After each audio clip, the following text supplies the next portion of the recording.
Good morning, everybody. Thank you so much for coming. This is my third time doing this winter school.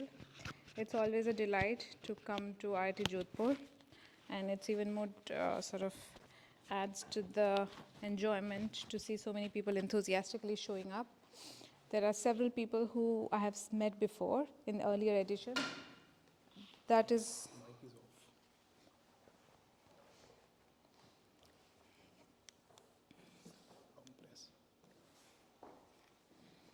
Okay. I'm the only person feeling so cold, I suppose, right now. Okay. So, yes, so what was I was saying that the people who show up year after year give us great joy and encouragement that something good is happening here and that you're getting value out of it. And that sort of keeps us going. So, this is something of, yeah, something's, is it okay if I just hold on to it maybe? Okay, this is better. All right, so I have been given the sort of almost the enviable task of doing the introductory presentation for this school, which is sort of which is nice, at the same time it's kind of challenging. So I don't exactly know all of your backgrounds, but I think by looking around, some of you have seen this sort of thing before, especially what I will present in the first lecture.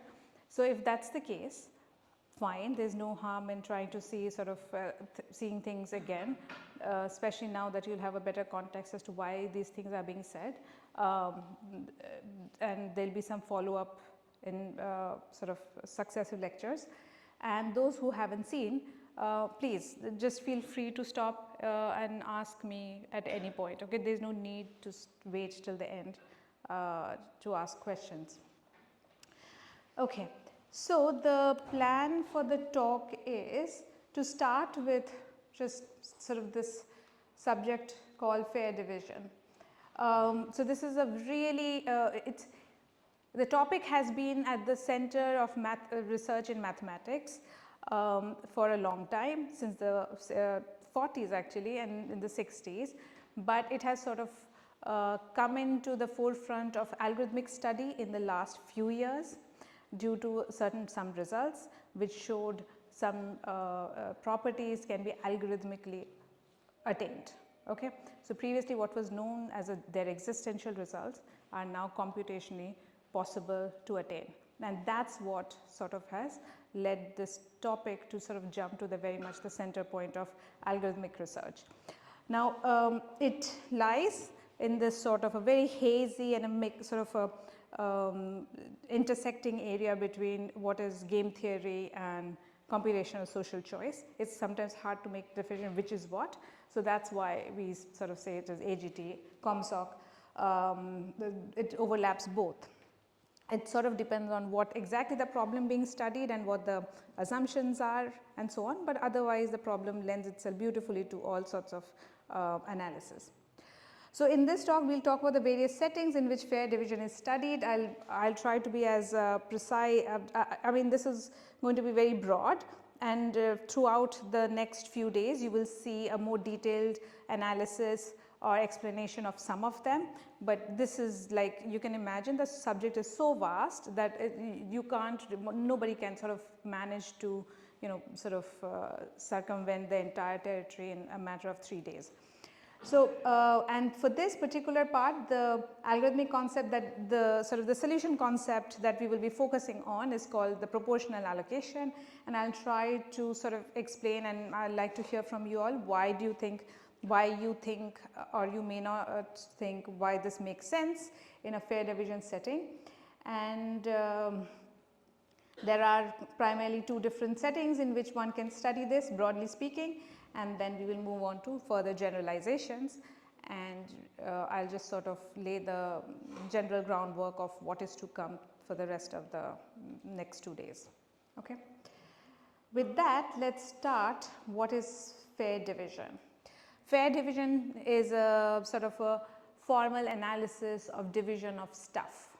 The stuff can be something that is a divisible item, or the stuff can be individual items. Okay? How to divide things among people who are interested and see value in that item. That's broadly what fair division is. So, cake, I mean, food items obviously is something that is pizza, I suppose, is probably cake has become a historical sort of terminology associated with this, but I think maybe pizza makes more sense these days. Money, of course, splitting money. Splitting money comes in a lot of forms. You can have sort of money as in cash, money as in wealth, and so on and so forth. So I ask you to be as imaginative about resources as possible. Okay. Time, of course, how do we allocate the day, a work day, to various things? I mean, all of you are students attending colleges, so somebody decides your timetable at the beginning of the semester, right? So how to allocate work days, the entire work days that are there in one full semester to all the top subjects that you have to take. So that's a good example of fair division. Land, right? You can imagine you're inheriting some plot of land from your father, grandfather, and so on. You have siblings, cousins. It's a very complicated problem. People have gone to war over it. There are lawsuits filed where the appellants die before the lawsuit gets decided, and so on and so forth. This is almost as, I mean, it's tragic and comical what happens when it comes to inheritance. Rent, if I don't know, I mean, if any of you, some of you live in shared accommodation with friends where you are actually splitting the rent. Usually most of you probably live in hostels where this is sort of, you just pay to the university perhaps. So this is something that happens. So it's rent division is a very interesting concept. So if you have a house, just an apartment, obviously it was not built, let's say, to rent out to 3 different individuals. So some rooms are bigger, some are smaller, some maybe have better light, air and light, and so on and so forth. So people who are occupying one of the better rooms may have to pay more than somebody who's just basically living under the under the staircase, or so on. Okay. So, so you can imagine, so it's not just equals, like just split it equally, but it's more like how would we fairly split the rent so that everybody gets value from their money, right? Okay, ice cream cones. These are very pretty pictures, colorful. So these slides, I should say, these slides are made by Pallavi. She's given this talk at various places. So, I mean, this pretty much, she spent a lot of thought into amassing these examples, as you can see, right? Cars, again, I don't know, like suppose your father or uncle, somebody is a connoisseur of cars, he likes cars, and cars are also something that you are going to inherit, right? This is a fact that happened, they are valuable. Now you can't split the car the way you can split land, right? So either you sell off all the car and then split the money among the beneficiaries, or you just divide the car collection into some sort of groups that are of reasonable value based on who is inheriting what, and that would be one way of inheriting. Both things actually happen when these sort of estates get decided. Okay. House, again, can't split a house in half.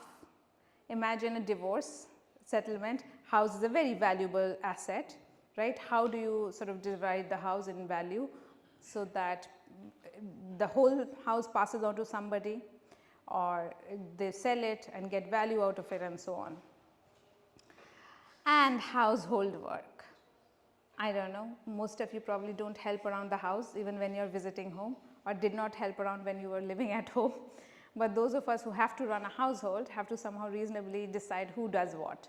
And the burden should be sort of not so onerous that like they just give up and don't even bother with it. So in order to keep the household running, people have to sort of take on various tasks, right?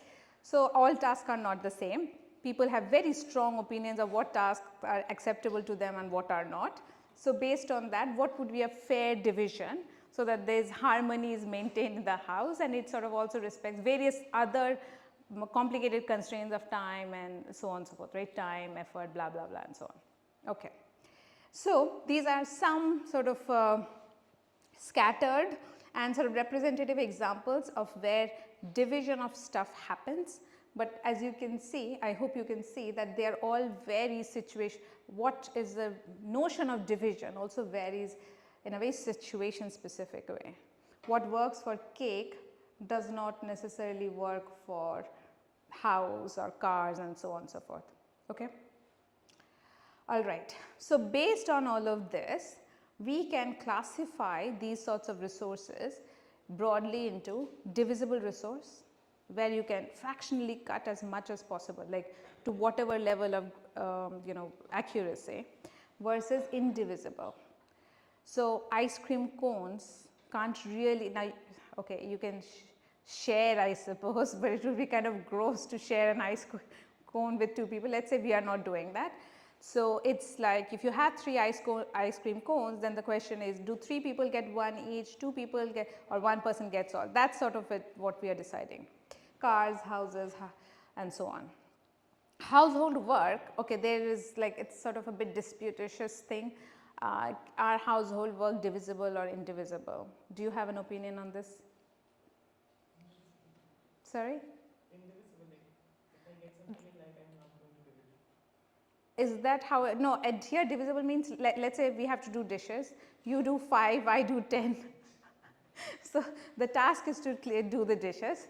Is it not possible to sort of split the task into, it's possible. Also at the same time, you can think of it as, no, we are not going to split. One person, it's very inefficient for 2 people to try to do the same thing. One person entirely does the dishes, somebody else does the cooking or cleaning and others sort of thing. Okay. All right. So, this sort of thing, now there can be further granular classifications among resources. One is divisible and indivisible, the other one is goods. What we mean by goods is stuff that gives you positive value. So, getting a piece of cake, presumably you want to eat the cake, right? Getting a piece gives you positive value versus not getting a piece which gives you 0 value. Again, the same thing about the ice cream cone, cars, money and so on. If you have more time, right, it's a object of positive utility. House, same thing. Usually items with which we can associate some monetary value, they generally can be seen as goods. Now, on the other hand, notice here rent is also something with which we associate monetary value, but it is not something you are getting, but something you are giving. That sort of resource is called a chores, because it is in sort of stuff taken away from you. Of course, you are getting something in return, but the money you are spending away. Okay?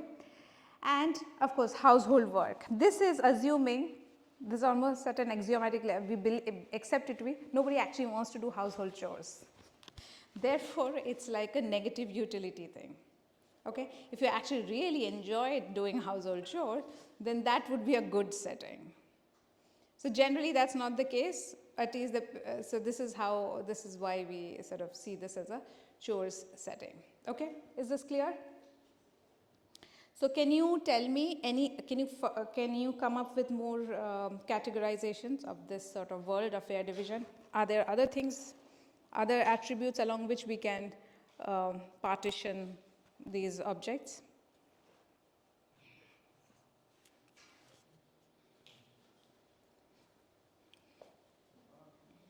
Subjects can be divided on basis of time.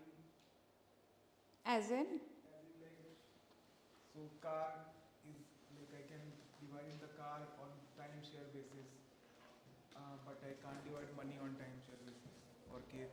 Okay, so that's an interesting point. So we are not actually then dividing the cars. What we are doing is dividing the access to the cars or the car service.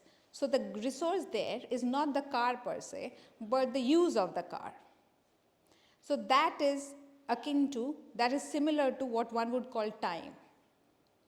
As in, think about time. So the word time, division of time, is a very broadly stated thing. When I say time, it can mean a lot of different things. Think about course allocation during the day, right? Every course has to have certain number of teaching hours. Therefore, the entire day, work days across a semester have to be assigned this way, right? So you can think about carpooling, access to resources, access to lab timing. Okay, certain lab facilities might be so precious, like not everybody has, like that is also something that is done in terms of a sharing basis. So in my institute, we are a theoretical institute, but we have a very high-powered computing services that are used by computational biologists and physicists to run their calculations and all. So people sort of tend to book their computation time. I mean, it's something not in such scarcity that they cannot, but something like it's a shared resource. Okay, so the type of example you are saying falls into that category. So you're not splitting the cars per se, but access to the car. Who spends what time of the day using the car? Okay. All right. So yes. So when we look through a little bit more of the details of this, we can sort of see that there are more granular sort of distinctions one can make, okay, based on this. Sometimes it's a mix of bunch of different things, and that's what we will see. Okay, so now this, when you have a situation where all the items, all the resources are viewed by everybody either as a goods or a chores, then we call it a good setting or a chores setting respectively. When one particular when you have mix of resources, let's say, where some resources are, let's say, goods, like they give positive utility, versus some that give negative utility, then we call it a mixed setting. Okay? Yes? Subscription models that we use generally can they be categorized as a fair division? Subscription models. Okay, but the subscription models are a different kind of a thing. You're not, there's no notion of fairness there. Anybody who buys a subscription gets the subscription. But it's based on time. We are setting the shows for like 1 month, 2 months, like that. Who's sharing the shows? Like when you have a Netflix subscription, it's the Netflix is not, Netflix makes the same shows available to everybody within that geographical domain.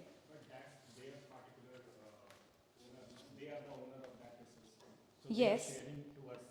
No, that's not sharing. That's not sharing. That is a market. That's a two-sided market where you're paying for some service. Sometimes these notions overlap, but the type of fair division that we are talking about is when we agree that all these agents have interest in this particular thing and somehow they can't simultaneously have it at the same time. Right? That's when the item has to be given to this person or this person. That type of a clear partition, when we are all participating in a market and accessing the same resources together, that's sort of not captured by this fair division thing. That's a different sort of a market. Okay, so that's a good point that made me think. One thing that should be clear here is that there's a clear notion of partitioning of the resources. You get it or I get it. That's the whole point of inheritance, right? The cake piece, once we are sharing the cake, but once it has been cut into pieces, you get this piece, I get this piece. Do you see the distinction? So it's the division of that single resource. That's the question here. How to divide it so that everybody gets value out of it.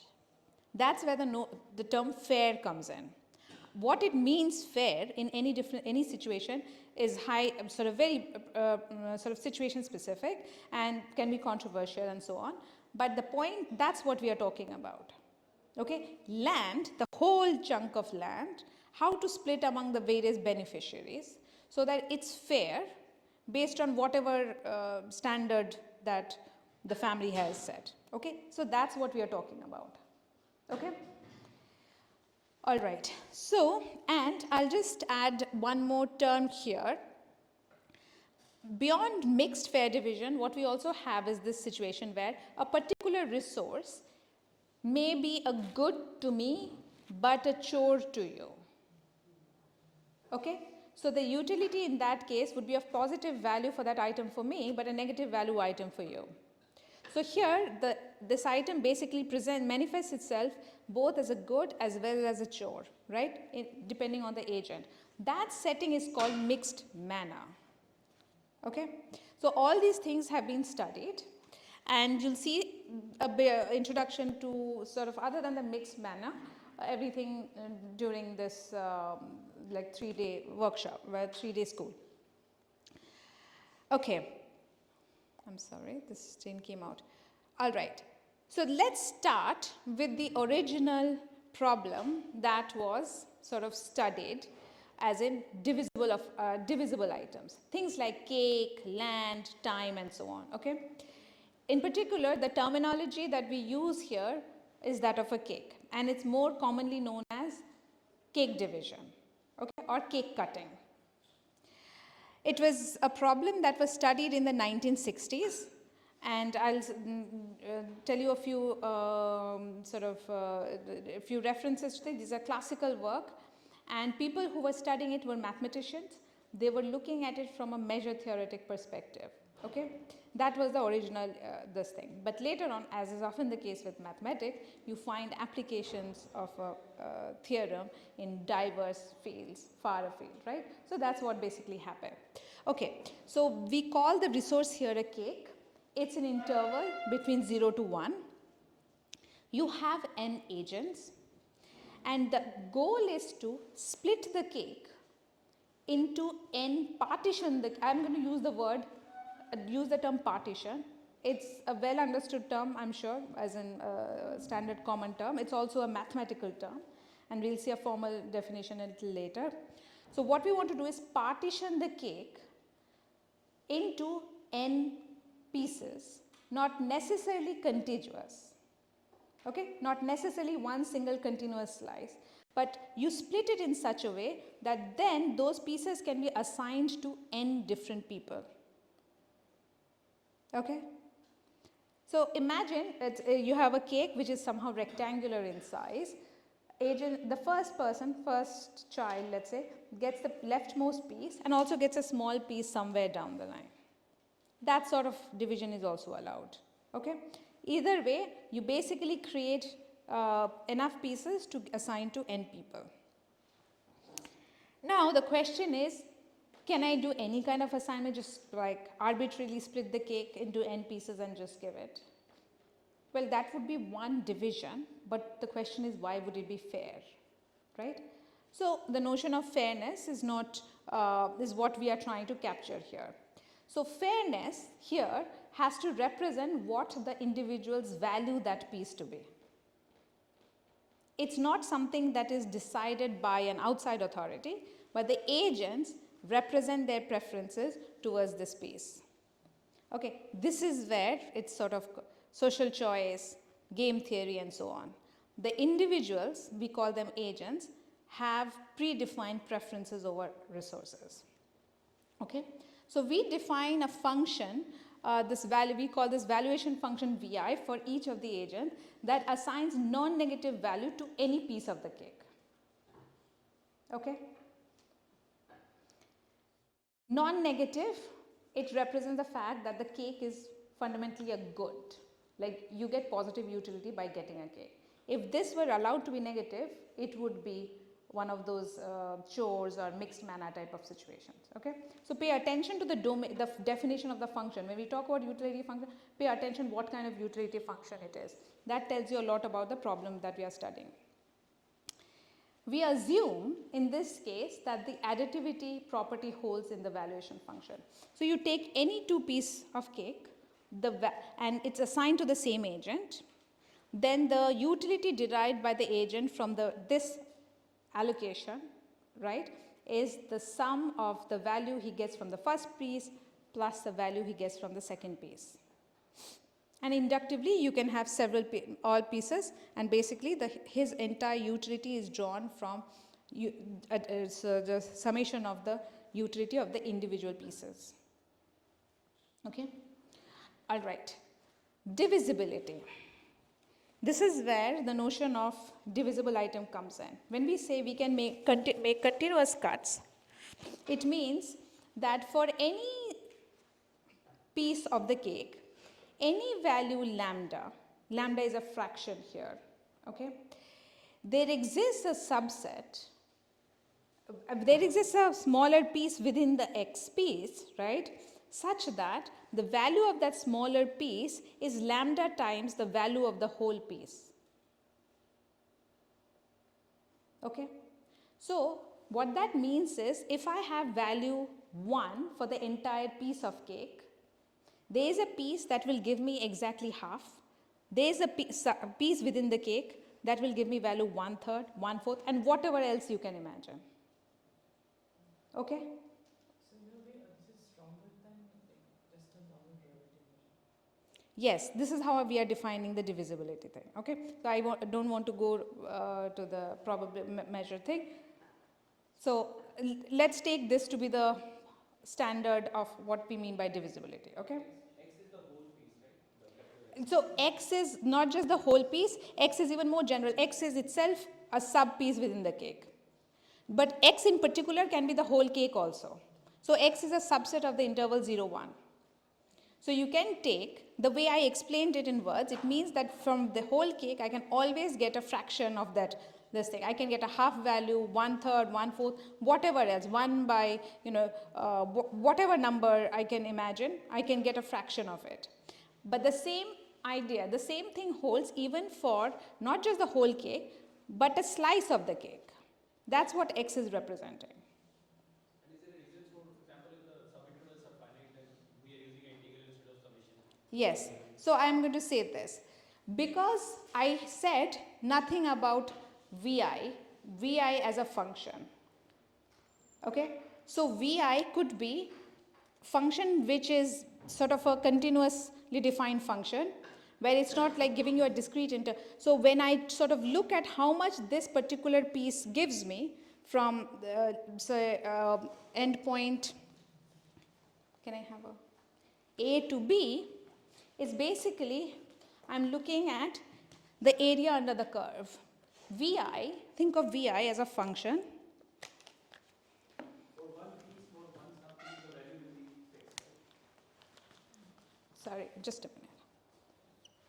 So let's say this is agent 1's valuation function. Okay? This is the idea that as he gets larger and larger pieces, let's say, it peaks and then after a point this thing. For this person, for another person, it could be something like this. It's very high at the very beginning and then starts to, this is more like me. Don't really enjoy too many sweet things. Okay, so the point here would be, if this is your interval X, okay, this, the area under the curve tells you what is the valuation, what is the utility you derive for a cake piece that goes from point A to point B. And let's say this is the whole cake, okay, 0 to 1. This is how we are interpreting. Okay, so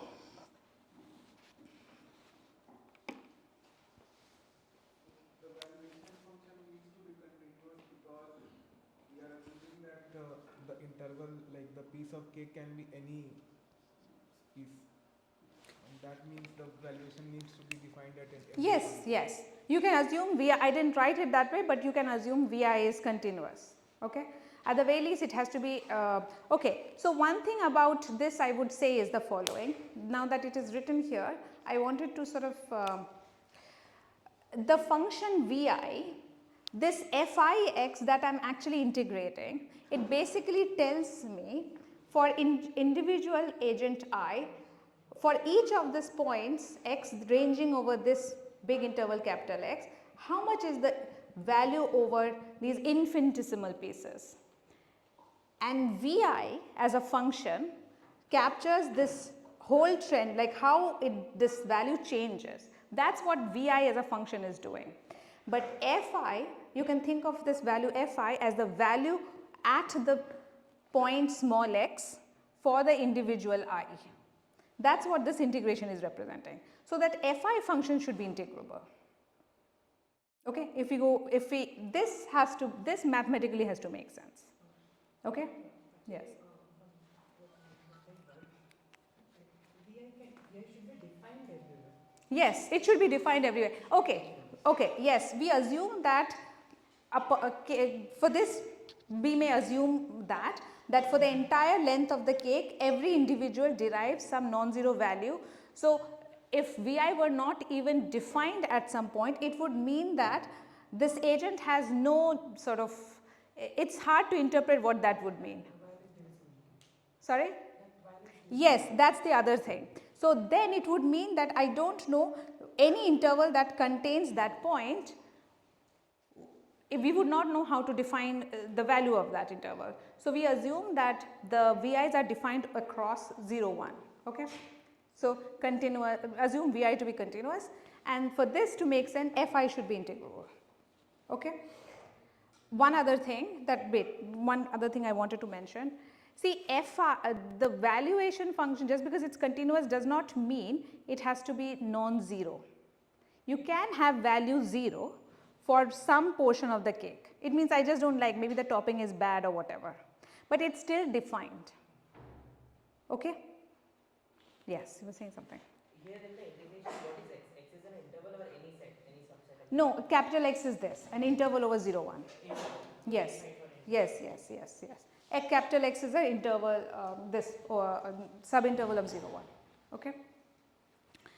All right. So I don't think we need anything much more than this. Okay, we just generally assume, this is just it does not conceptually change anything.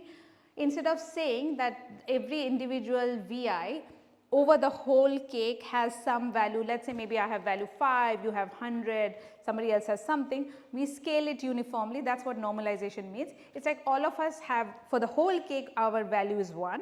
So for smaller pieces our value would be something less than 1, that's what this is, okay. All right. Okay. So now that is the divisible case. For the indivisible case, the situation is similar in up until a point where you have the same notion of this n agents are there.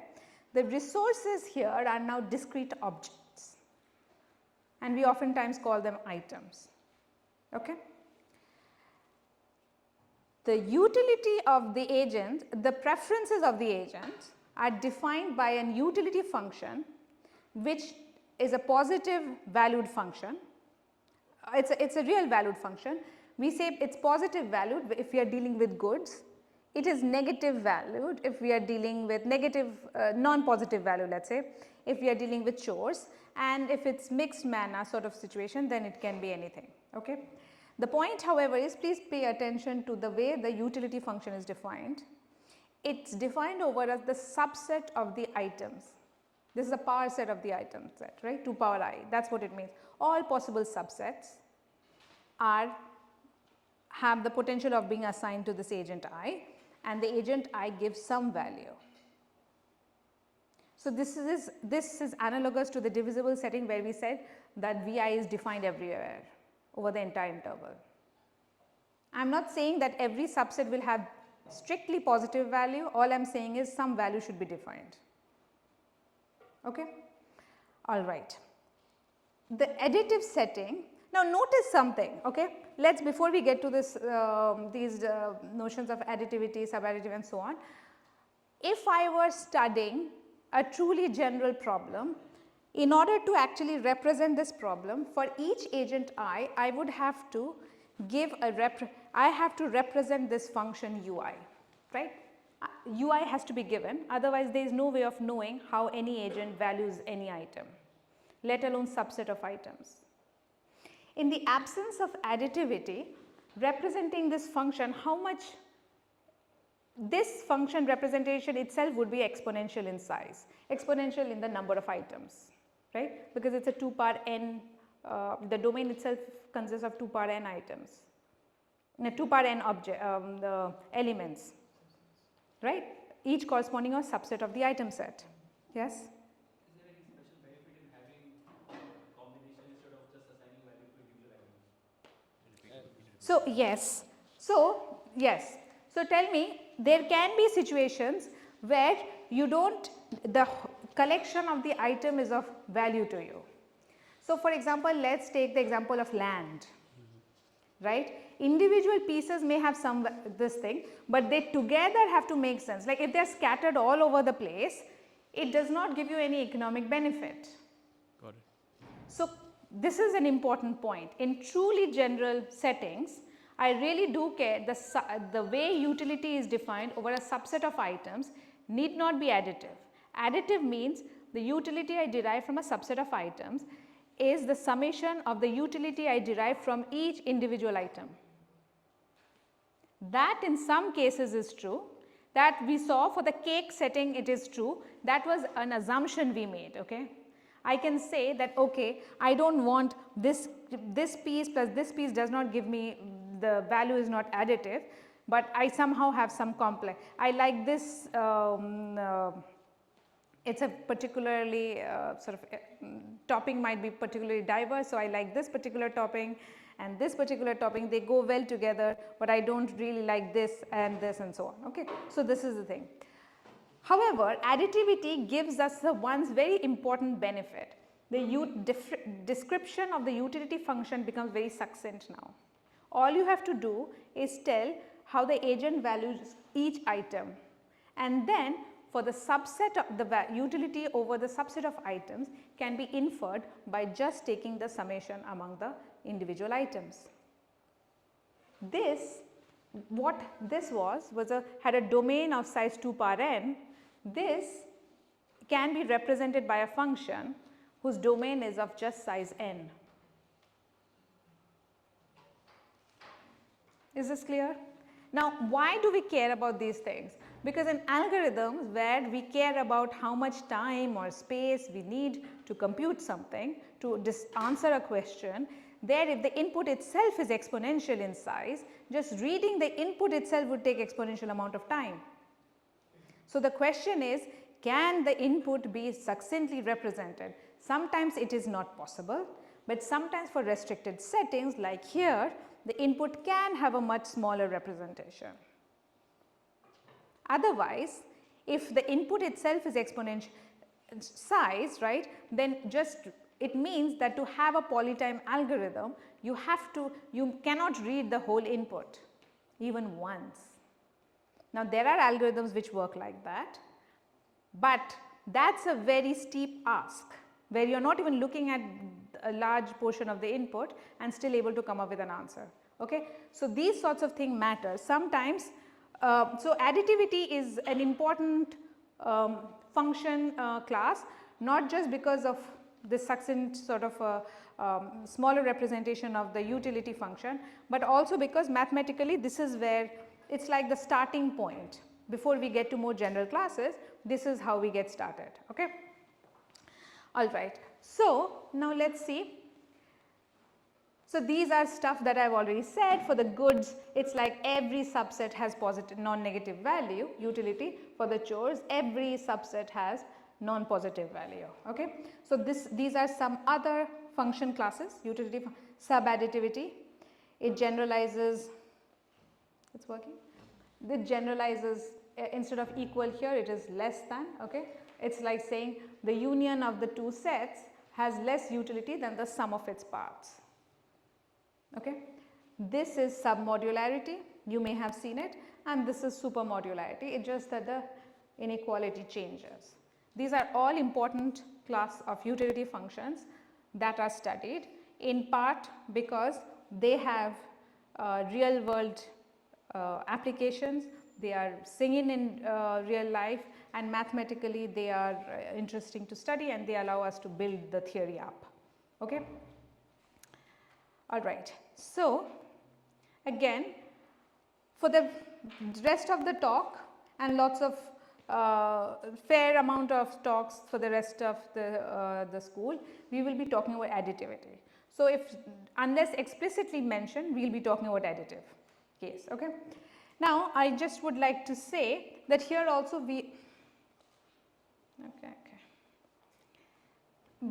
assume, yeah. Okay. So, here the normalization assumption is this, that the empty set gives you no utility. It is like saying if you did not get anything, your situation did not change, right. So, it is like one could, if you say that empty set should also give some value, be it plus or minus, then all the other values can also be scaled up with the same amount. In additive case, it works. Okay. But in other more general setting, that might create some issues. Like what would mean when even empty allocation gives you some value, non-zero, be it positive or negative and so on. Okay. So this is why we just assume this. It's almost like a axiomatic sort of a thing coming from economics, that empty allocation means zero value, you get no utility. And this monotonicity, we assume you can have, see, additivity automatically implies monotonicity, correct? But you could have functions, this sort of thing, submodularity and so on, where the monotonicity is not, does not directly follow. You can, in particular, you can have submodular functions that are non-monotonic. Okay. So for the purpose of these lectures, we will assume monotonicity actually holds. Okay. All right. So now we come to this. This is the general setup. We know there are resources, there are utilities and so on and so forth. Now the question is, what does it mean to do fair division? So how much time do I have, guys? 10, 15 minutes? 20. Sorry? 20 minutes. 20 minutes, you agree? Because they are running the show. Okay. The general assumptions they hold for all diagonal functions. With general, The empty set and the monotonicity. yes, we take that to be this thing, because monotonicity is not a general assumption. You can have non-monotonic function. For the purpose of this lecture, set of lectures, we will assume monotonicity, is what I am saying. Sorry? What does it mean? Is it, can you rephrase the question?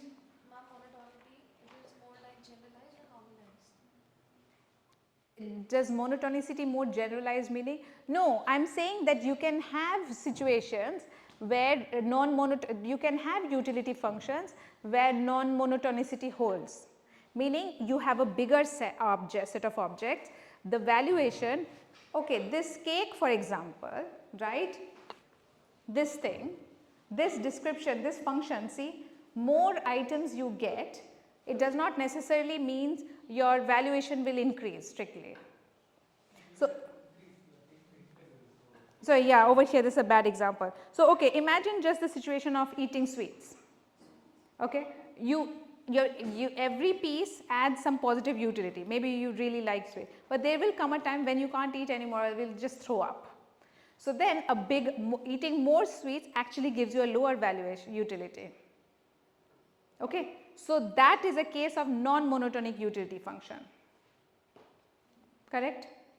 Okay, now that I mentioned submodularity, let me just make a stray comment which I was not planning to say, but let me say, submodularity captures this idea of marginal sort of gain. Okay, so the idea is, if I compare, if I have two sets, one set is a subset of another set, you can think of intervals also, but let us consider sets. A is a subset of B. A new item which is neither in A nor in B, if it is not in B, it cannot be in A because A is a subset, right. That item, when it is added to the smaller set, the utility function grows, the utility value grows more, at least as much as when you add that item to the larger set. When this phenomena happens, it is called submodular. Okay. Now, when you have a situation where there might be a situation where you do, what would be, can anybody come up with a, don't say cut functions and so on, non-monotonic submodular function. Sorry? No, don't think cut function and so on, those sorts of things. Try to come up with something like, just we can sort of brainstorm. I am not able to come up with anything beyond this sweet type of thing. I think the sweet example works. You get some value up until a point, and after that point it is a lower value, this thing. So this is a situation where so let us say 3 pieces of, okay. So you take 3 here represents 3 sweets, 3 pieces whatever is greater than this is this, okay. But The moment you get to the fourth, okay, this is less than this. I need some markers maybe.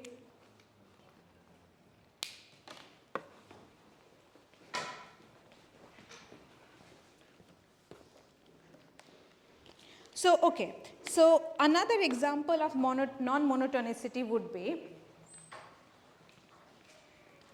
imagine you are a business owner, okay, you are buying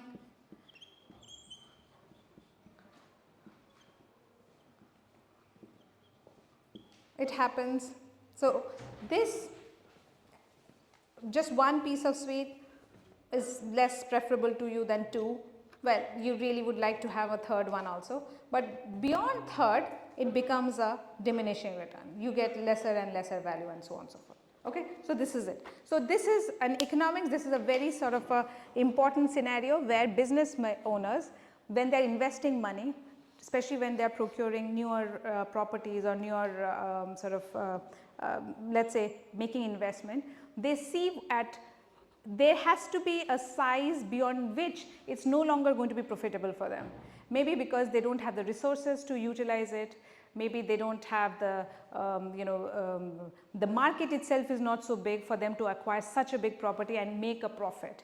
So these sorts of non-monotonic scenarios are very much studied in and very much applicable in real life scenarios. Okay? So that's one thing. Okay, so let's get back to what I was going to say here, which is that now tell me, what do you think would be, can you come up with one global primitive which gives a fair allocation in all those scenarios that you saw before?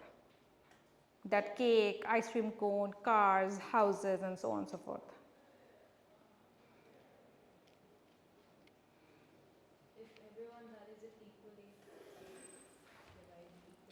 Good point. If everybody values it equally, there might be a nice way to do it, divide it equally.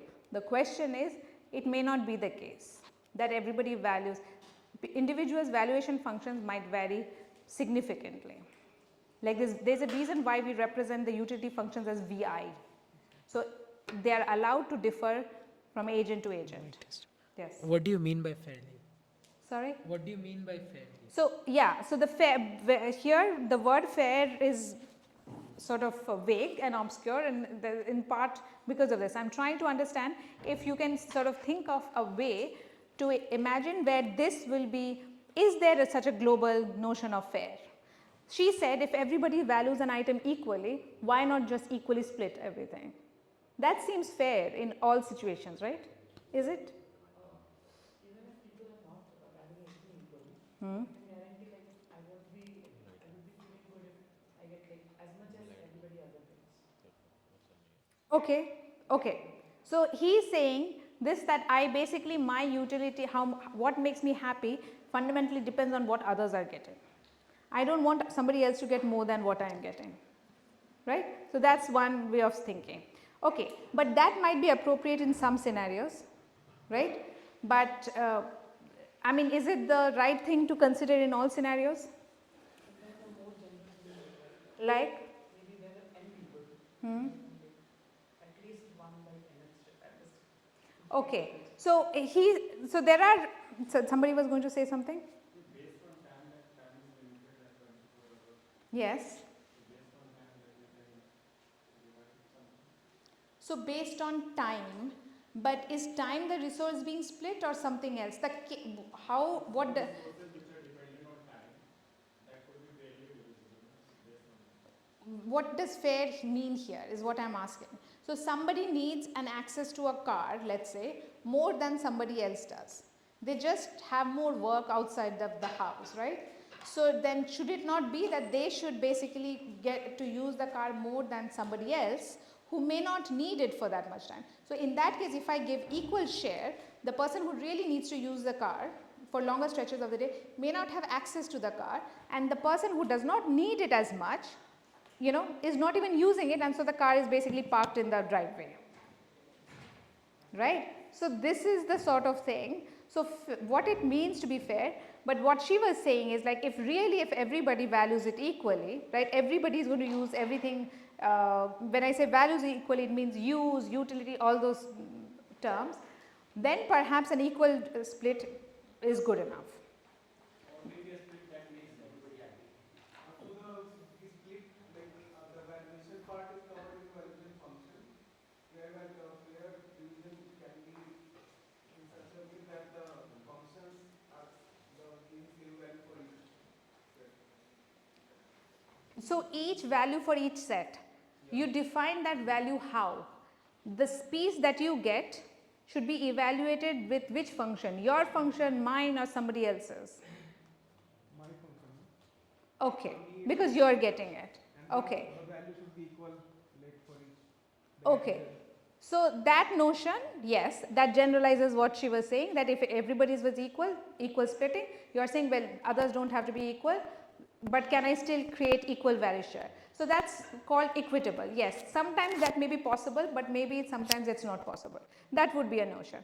Okay. So there is like this notion of like maximizing, I guess. So like, you know, we have to split the valuable valuation function in such a way that no matter what interval people choose, right, they can get the maximum value in that interval. What does it mean maximum? How do you define the maximum value? Okay. Like your maximum value for a point lies within that interval. Okay, but why should that? Okay, fine, that's one way of thinking of it. That basically the entire set I get, let's look at additive this thing. The valuation, I'm not looking at additivity, I look at a set, the value I derive from the set is the maximum valuable item in that set. That's what you're saying. So now, okay, so suppose you get a set, I get a set. Your set contains a particularly precious item to you. My set does not contain a particularly precious item to me. Would we call that fair? No. So you are saying we should create a partition where everybody's most valuable item in a set, in their set, should be equal. Yeah, or somewhat close to that. Okay. That is not So when we assign value to an item, do we also consider that it is precious to somebody, it is not precious to somebody? Do we also incorporate that variable into the valuation of item? The valuation function is just something that every agent has. How that is taken on faith. I don't know how like the person who is doing the assignment does not know how I came up with my valuation function versus how you came up with your valuation function. But this valuation function is basically common to everybody. Once we have valuation function, then the value is basically visible to everybody, all the allocatees, right? I don't know if my question is clear. Yes, but see the problem setting is you have agents, you have resources, and each agent states his own valuation function. How the agent comes up with a valuation function, we don't know. There are problems, and there will be a talk on that where we will talk about this, that I actually have a true valuation function and my goal is to get the most valuable piece from this entire fair division thing. Is there a way for me to misrepresent my valuation function so that ultimately I get a better piece than I would have if I had just stated the truth? Okay, so all I am saying is how you are coming up with a valuation function, the algorithm does not know. Can I just summarize again very well? So basically there are three people we need to assign our resources to. So they all will have their allocation functions, right? Yes. And we have to do a fairness which basically makes sure that With their own definition of valuation functions they are happy. correct. That is the only way to, otherwise we are ignoring their valuation functions. If the ultimate whatever allocation we do, if it is not evaluated like the whatever allocation you get, I get and so on, if the quality of the allocation is not evaluated with respect to the agent's own valuation function, then I can just a priori create any split arbitrarily and just give and call it a day. And then you also use the term true valuation function. Yes, so I was just saying that the algorithm as such does not know how you came up with the utility function. It just takes looks at the utility function, the items, and tries to come up with a fair division. Okay. So, all of you all gave some nugget of what is oftentimes used. All of these are studied in some form or another. So, let us just move on. Okay. We are running out of time. So, one very standard, I think one basic, I expected one of you to suggest this, is to say that everybody should get something close to the average of what the whole resource represents, right. So, if the whole resource represents like say value 1, like in that case of cake, right, we normalized it, and there are 3 agents, then everybody should get a piece which to that person is of value at least 1/3. Okay. And if you do not normalize, you can say, okay, the entire value of the cake was let us say 100 and there are 3 people, my piece is of value at least 100/3. If you value the cake to be something like say 200, you should be happy if you get a value which is at least 200/3.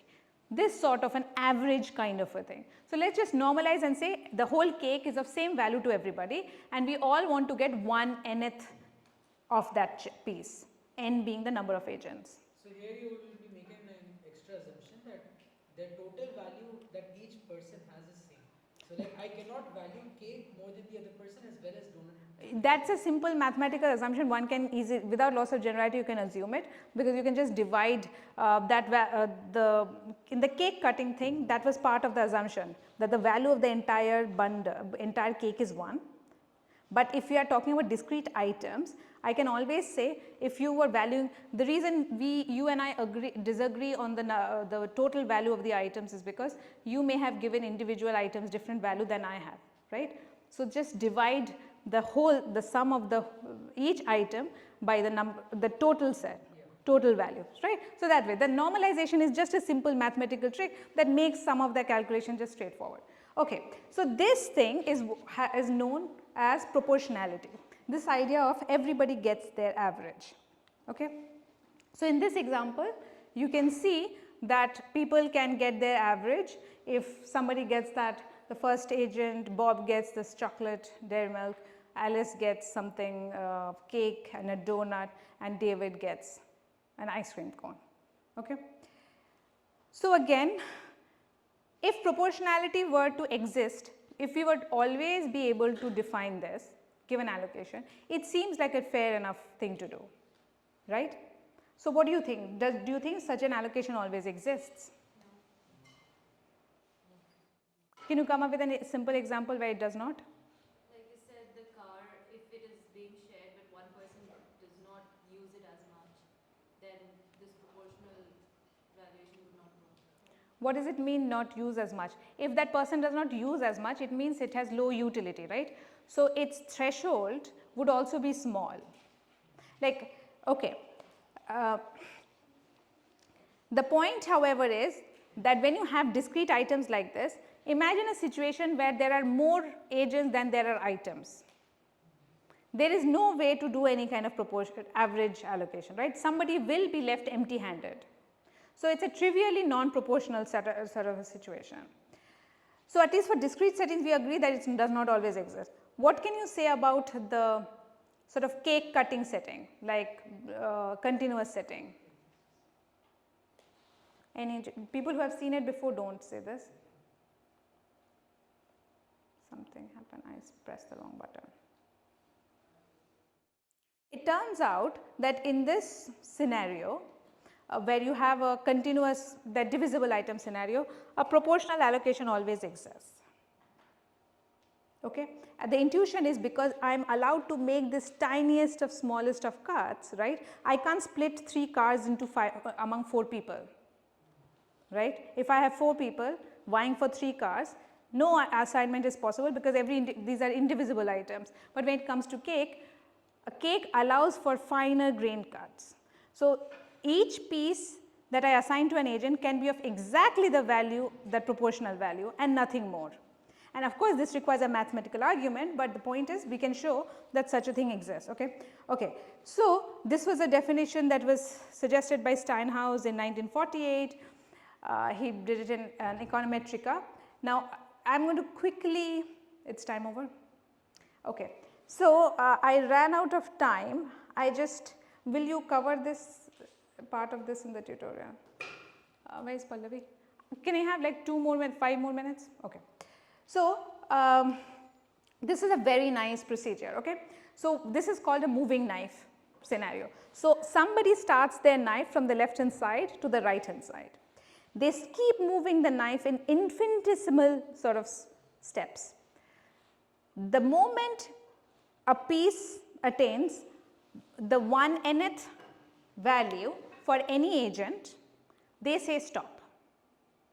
You assign that leftmost piece to that agent and that agent leaves the market, leaves the cell. And you continue to do this for the remaining agent. That's it.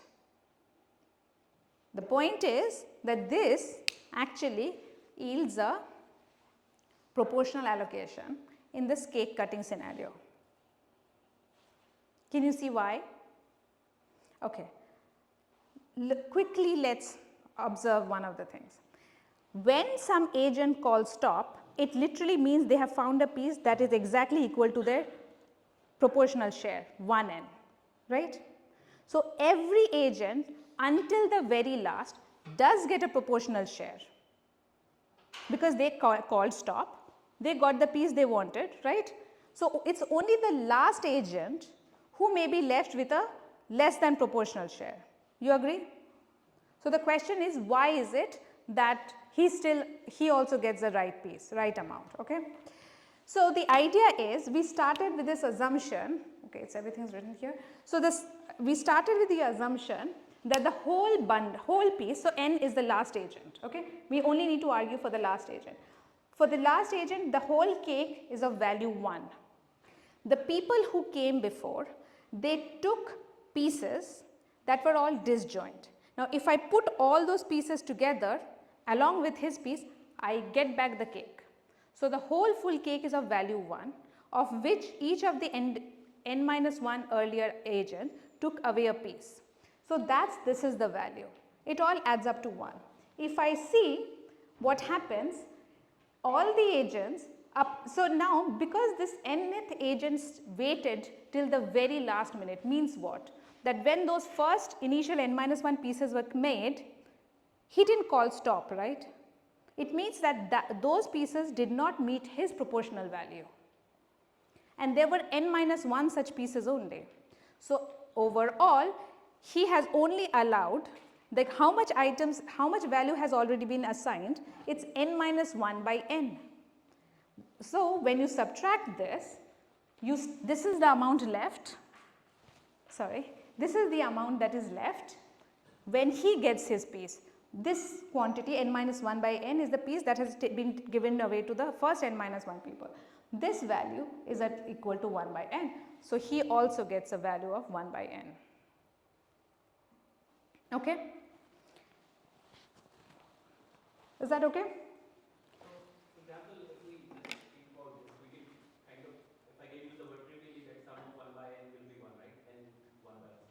But we are making a specific line of argument. Is there some specific reason for going through this way? And instead of saying that sum of 1 by n is n elements with n 1 by n will be equal to 1. See, the point, we are basically making that idea precise. The fact that we are able to stop exactly when the proportional share is attained is what allows even the last guy to have his share. Because you are right, 1, the value 1 when it is split into n pieces, each value will be of value 1 by n, 1 by n, 1 by n and so on and so forth. That is true. The question is, the valuation functions however can be different. A1 could be this much of a piece, very large chunk that is given to agent 1. But why is such a large chunk being given to agent 1? Because everybody else found this to be of a low value. So, we are not saying that we are making n minus 1, we are making n equal pieces of the cake. We are making equal value pieces. It's very confusing actually because there is a valuation. I mean, there is a general valuation, for example, in this particular case. But this second example that you just gave, there you mentioned that the agent will value it more, but others will not value more. Which Correct. basically suggests that there is a valuation which we discussed earlier. There is a agent specific valuation, but here in this moving knife, it seems like No, there isn't, because each time different agent get to call stop. Why? Because they are using their own valuation function. They all seem to have the same. Yes, because if you had a uniform valuation function, all of them simultaneously should call stop. That does not happen, or we don't assume that to be happening. Different people can call stop at different stages. Okay, so that's the subtlety here, and still you have enough value left. Okay, so now, okay, so I'm just going to skip this. The thing that we just now discussed is like a thought experiment, like this sort of how to simulate this in a real world. There are query models and so on, so I will just skip this. So now, as we discussed, for an indivisible setting, proportionality does not always exist. Simple case, number of agents. In fact, it is NP hard to decide even for 2 agents. Okay. So, and you will see some more like you will see further some more comments about this in the remaining talks. So, what I am going to just tell you is, when such a thing happens that you have a definition which seems to work but does not always exist, we often relax the notion, try to relax as little as possible and still preserve the integrity of the definition, the whole purpose of it. So, in this case there are, what happened? Yes. So, there are these different notions, relaxations of proportionality. In particular, Prop 1, this basically says every agent is at most one item away from attaining their proportionality threshold. Okay. And these are proportionality up to one good, Prop X is proportionality up to any good. This, if you can see what's the difference is, this says there exists a good G whose addition will bring the valuation of this agent up to its proportionality threshold. This says any other good, if he adds to his bundle, he will attain this. So, you can see this is a much more relaxed notion than this. Okay. And this is Prop M is a different thing. Maybe Sanjay after his min-max, max-min lecture, we can talk about Prop M. Okay. So, this is sort of a middle ground between this. Now, I am just going to leave you with, the slides got a bit mangled. I am going to leave you with an exercise you can discuss in the during your tutorials, that a modification of that moving knife procedure in the discrete setting, now we are not cutting cake but assigning items, actually yields a Prop 1 allocation. Okay.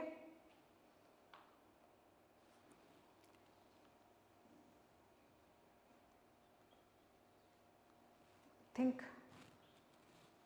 Okay. So, this is what one would call bag filling. So, instead of sort of moving a knife continuously and somebody calling stop, you can assume that you take a bag, you start adding items, and the moment it attains a proportionality value for some agent, they say stop, and you just give that item to that agent. Okay. This is what a general bag filling is. Now, tell me how to modify this general procedure to actually come up with a Prop 1 allocation. Okay. I will be there during the tutorial session. If you cannot do it, we will discuss this. Okay. And so, with that, I think I will end. That was it. Okay. Okay. The last agent would also have counted the whole cake. Sorry, say that again, please. The allocation part might cut it well. The last agent did not say stop because always every person was choosing smaller piece of cake and he wanted bigger piece, like maybe the whole cake was. Yes. So, this is so he does not get to take the whole cake. We have agreed that everybody will only get 1/nth of the whole value. 1 here basically means their entire valuation for the whole cake is 1, and they will just get an average of it. Okay. That is the decided thing. So, the reason the last person waits till the very end is because all those earlier pieces that were created did not meet his proportional threshold. That is the point. And that is the reason, like if the whole cake was of value 1 and if each of those pieces were so of value less to him, then the last piece must be of large value for him. That is basically the argument. Okay. So, use this idea in trying to come up with a modified algorithm for Prop 1. Okay. It is doable, but if you can't, we will discuss. Okay. Thank you. So, I am going to leave this slide until the next talk, next speaker comes.